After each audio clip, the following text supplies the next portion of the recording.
आम्ही लहानपणी होळी झाली की रंगपंचमीचीच वाट बघायचो. भाकरी देऊ का? नको नको, बस झाली, पोट भरलं माझं. आप्पा परवा रंगपंचमी आहे, मला पिचकारी पाहिजे. हो बाळा, देतो तुला उद्या. आप्पा मला पण. हो तुला पण.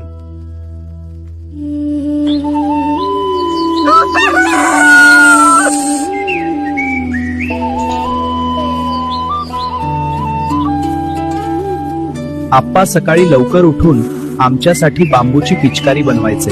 दादा बघ, बाबांनी पिचकारी बनवली. हो ना ग, खूप मस्त झाली. त्या साध्या बांबूच्या पिचकारीत आप्पाचं प्रेम भरलेलं असायचं आणि म्हणूनच ती आमच्यासाठी जगातली सगळ्यात भारी पिचकारी असायची.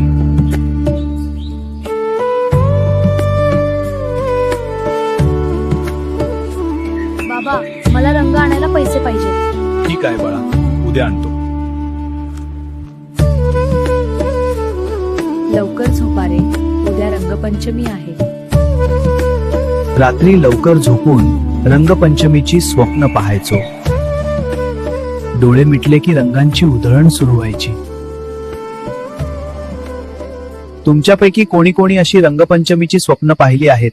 खाली कमेंट करून नक्की सांगा.